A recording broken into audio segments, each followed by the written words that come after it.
ज्ञानी math channel में आपका स्वागत है। आप हमारे चैनल पर नए हैं तो हमें थोड़ा सा समय दीजिए। आप से एक हम बात करना चाहेंगे कि आज हम हिंदी मॉक टेस्ट, जैसे कि आप देख रहे हैं कि चुनौती है आपके लिए।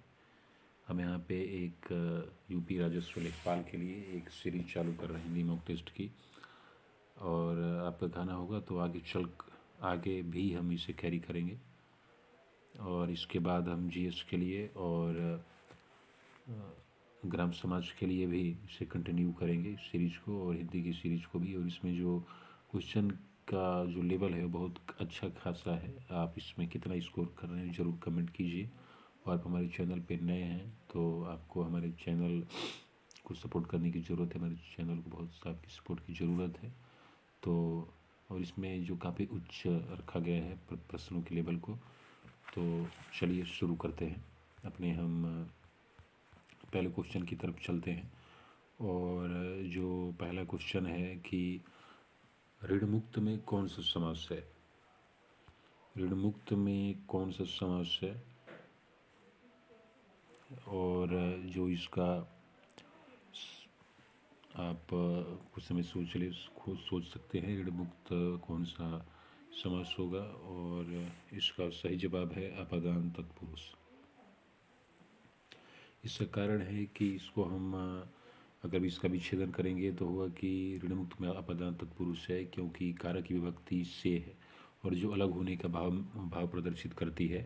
और जैसे कि हम ऋण से मुक्त, तो इस कारण जैसे पेड़ से पत्ता गिरा उसी प्रकार ऋण से मुक्त तो अपादान कारक है।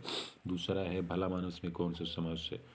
भला मानस में कर्मधारय समास है, क्योंकि इसमें जो विशेषण विशेष्य का संबंध है, और इस कारण जो इसका सही उत्तर है कर्मधारय समास है। तीसरा प्रश्न है कि हरि शब्द का समानार्थी शब्द कौन सा है। मतंग, कपि, केसरी, हरिण।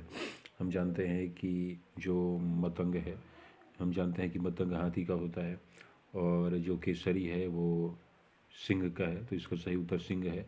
कपि बंदर है, और हिरण तो हम जानते हैं कि हिरण का है। और जो चलते हैं अगले प्रश्न की तरफ। अगला प्रश्न है कि कमल का पर्यायवाची नहीं है। कमल का पर्यायवाची कौन सा शब्द नहीं है। पंकज, राजीव, पद्य और जलद। इसका सही उत्तर है जलद, क्योंकि जलद बादल का है। और फिर चलते हैं अगले प्रश्न की तरफ। आविर्भाव शब्द का विलोमार्थी अर्थात जो विपरीत शब्द है विलोम शब्द कौन सा है। आविर्भाव का हम जानते हैं कि तिरोभाव है। तो अगर आपको कुछ दिक्कत हो रही हो तो क्षमा चाहते हैं। जो फिर दूसरा प्रश्न है कि कृपण का विलोम शब्द बताइए। तंगदिल, उदार, कंजूस की उधार। तो इसका सही उत्तर है उदार। इसका सही उत्तर है उदार। चलते हैं हम अपने दूसरे प्रश्न की तरफ। और है दूसरा प्रश्न कि कौन सा इसमें से तद्भव शब्द नहीं है। तो इसका जो सही उत्तर है तस्कर, पत्ता, हाथ या अंधेरा। तो इसका सही उत्तर है तस्कर। चलते हैं अपने दूसरे प्रश्न की तरफ कि कौन सा शब्द तत्सम है। बहु, जोग, ससुर की ब्याह। तत्सम शब्द है इसमें स्वसुर। चलते हैं दूसरे प्रश्न की तरफ। तथ है का सही संधि विच्छेद क्या है। तथा, धनेव, तथ, धन एव, तथ है धन एव कि तथ धन थ। सोचने का कुछ समय दे रहे हैं। सही उत्तर है तथा धन एव।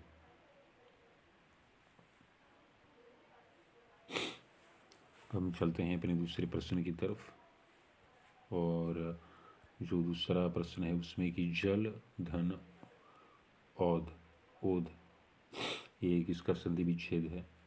और जो जल, धन, ओध है उसका संधि विच्छेद होगा, उसका संधि होगा, माफ कीजिएगा, जलोध।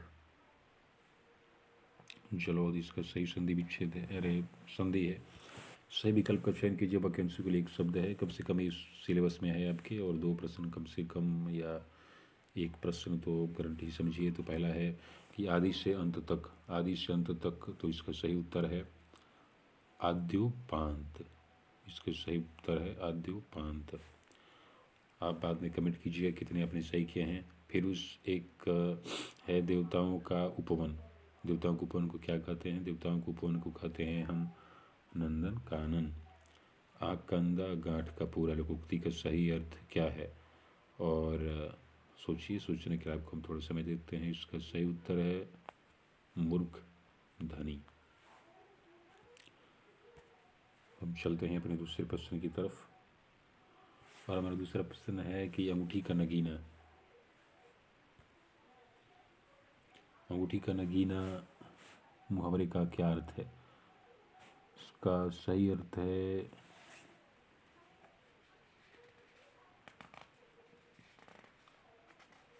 सुंदर और सजीला। अंगूठी का नगीना का सही अर्थ है।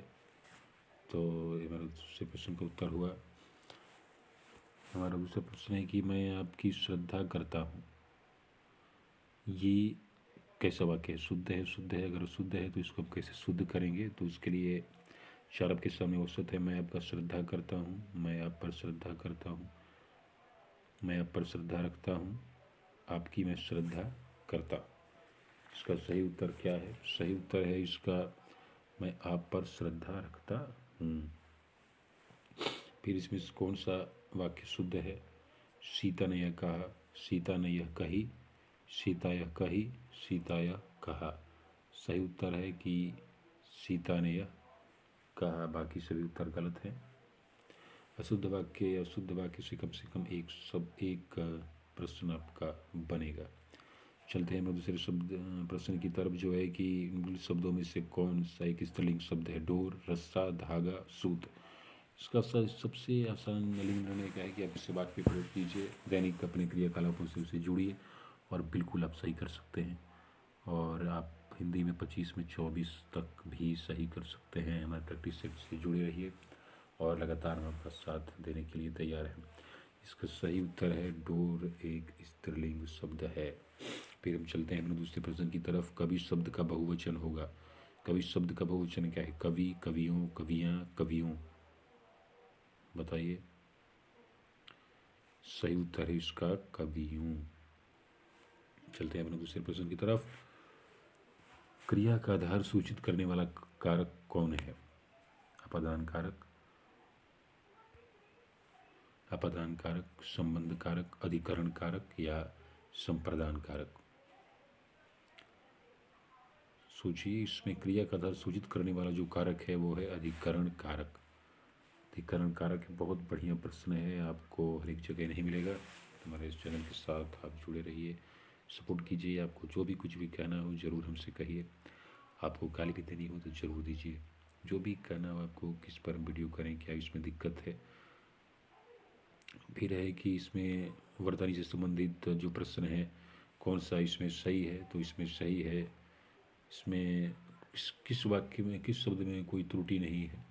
तो इसमें जो छत्रछाया है उसमें कोई त्रुटि नहीं है। फिर उसके बाद अहिल्या, कौशल्या, अनुसुईया, युधिष्ठिर ये बहुत फेमस शब्द हैं। तो अब देखते हैं कि इसमें जो अहिल्या होता है अहल्या है, और युधिष्ठिर जो है युधिष्ठिर इसमें सही शब्द है। और हम देखते हैं कि जो अनुसुईया, अनुसुईया जो है वो इसमें अनुसुआ है और वो होता है अनुसुईया। और कौशल्या में जो दांतीस है, दांतीसन होकर तलाब्य होता है। तलाब्य होता है। पत्र शब्द का अर्थ नहीं होता पत्ता, पंख, चिट्ठी या लेख। लेख और इसके अनेकार्थी शब्द से संबंधित प्रश्न है, और इसका जो सही उत्तर है वो है लेख। पत्र शब्द का अर्थ लेख नहीं होता, और हम जानते हैं कि उसका पत्ता, पंख और चिट्ठी होता है। फिर चलते हैं दूसरे प्रश्न की तरफ। ये देखते हैं कि हमें एक जो गद्यांश है, देखते हैं गद्यांश है, आपको देखने में दिक्कत होगी। तो और इसका जो शीर्षक बनाने के लिए है, तो इसका जो सही उत्तर क्या इसका शीर्षक हो सकता है? तो इसका सही जवाब है वह है पुस्तकालय भारत। पुस्तकालय के संबंध में है, आप बाद में इसका स्क्रीनशॉट लेकर पढ़ सकते हैं। पुस्तकालय और उसका भारत है। और जो गद्यांश में रेखांकित जो वंश है उसकी व्याख्या करने के लिए है। तो इसका जो सही उत्तर है वह है 24 का पुस्तकालय भारत की प्रसिद्धि के कारण रहे। पुस्तकालयों के कारण चीन, फारस, हम जानते हैं कि बहुत दूर दूर से इंसान से लेकर फैयान तक सभी यहाँ पे अध्ययन करके गए। और ये इसका सही जवाब यही है, भारतीय गौरव की साहित्य। 25वां और लास्ट प्रश्न है कि साहित्य की उन्नति का सबसे अधिक महत्वपूर्ण साधन क्या है? देवालय, नृपालय, मुद्रणालय या पुस्तकालय? सही इसका जवाब हम जानते हैं पुस्तकालय के बारे में है। तो प्रश्न तो उसका सही उत्तर है पुस्तकालय। इस प्रकार से हमारा एक छोटा सा प्रयास रहा आपके प्रिपरेशन में मदद करने के लिए। तो हमारे आप चैनल के साथ, हमारे चैनल के साथ आप जुड़े रहिए और इसी प्रकार से आपका हम मदद करते रहेंगे। अपने चैनल पे आए और आपने अपना बहुमूल्य समय दिया, इसके लिए आपको धन्यवाद।